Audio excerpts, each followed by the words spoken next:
Alors, aujourd'hui, qu'est-ce que nous allons faire?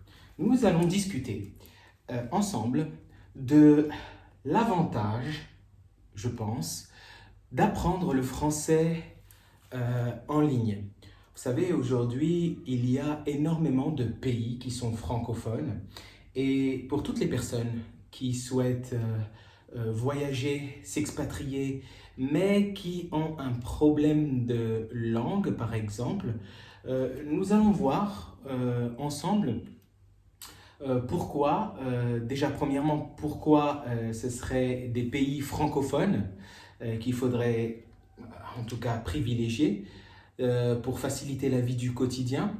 Mais aussi, bon, faut dire que malgré tout, ma vidéo s'adresse aussi plutôt aux personnes qui souhaitent apprendre le français, mais qui veulent rester donc nomades. Donc les expatriés, les personnes qui doivent faire par exemple des voyages d'affaires, ou tout simplement ceux qui veulent apprendre le français, qui sont déjà en France et qui veulent apprendre le français parce qu'ils se sont expatriés en France. Et donc voilà, donc ça s'adresse quand même à plusieurs types de personnes. Sans plus tarder, nous allons voir ça ensemble. Bon, je ne vais pas trop utiliser ma tablette aujourd'hui. Nous allons vraiment communiquer et puis juste moi, je vais vérifier quelques petites informations pour ne pas vous dire des bêtises. Et on y va, c'est parti.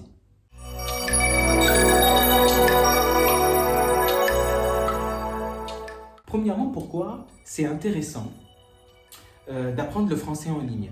Déjà, il n'y a pas l'inconvénient, la difficulté de devoir trouver un professeur physique en présentiel parce que, bon, déjà, c'est très limité, c'est très difficile. Parfois, il y a des problèmes au niveau géographique, on va dire. C'est-à-dire qu'il y a la distance, il y a le déplacement, et ça coûte cher. Moi, ce que je conseille vraiment, c'est d'aller donc sur Internet, précisément trouver une application qui est adaptée à vos besoins ou à vos préférences. Et à ce moment-là, vous pouvez faire une petite inscription et trouver le professeur qui vous intéresse. Si je fais également cette vidéo, n'oubliez pas, c'est parce que moi-même je suis professeur de français conversationnel en ligne. J'utilise essentiellement actuellement Preply. D'ailleurs, si mes élèves passent par là, n'hésitez pas à mettre un commentaire pour dire que les cours se passent plutôt bien avec moi et donc mettez un petit commentaire d'encouragement sur la vidéo. Si vous connaissez d'autres applications que j'oublie là maintenant, que je ne vais pas citer par exemple, à ce moment-là, mettez-les en commentaire aussi. Dites, voilà, il y a ça, c'est très intéressant, ça marche bien, j'ai fait telle ou telle expérience et donc j'aimerais signaler que c'est intéressant pour pouvoir travailler son français là-dessus. Alors j'ai cité Preply, premièrement Preply.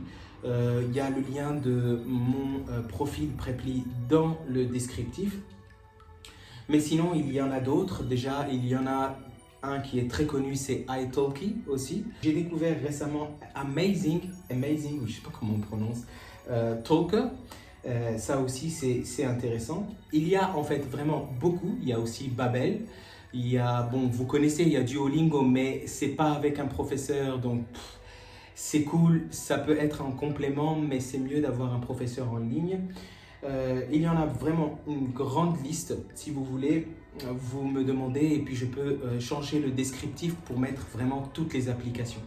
Si vous avez un iPhone par exemple ou un iPad comme moi, donc vous êtes sous iOS, vous pouvez taper cours de français, French teacher ou quelque chose et là vous aurez vraiment toutes les applications.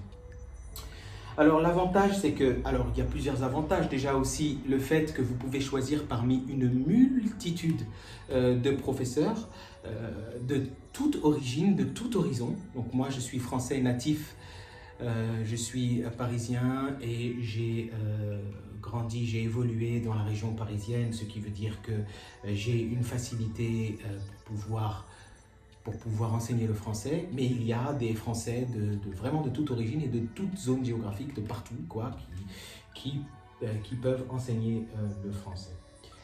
Par la même occasion, l'avantage aussi, c'est de pouvoir changer à tout moment. Et surtout, si vous voyagez beaucoup comme moi, vous êtes un digital nomade par exemple, et que vous êtes souvent en déplacement, c'est très intéressant. Voilà, ça empêche de devoir se déplacer et d'être bloqué à un endroit précis.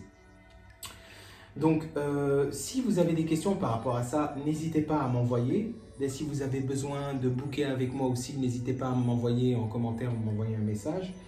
Voilà. Donc, ça, c'est très intéressant.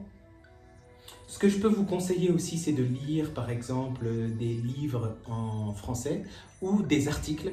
Alors on a aussi, j'ai mis en place aussi un média, c'est le Bubble Chill Media, dans lequel vous pouvez voir différents articles qui sont proposés par les élèves.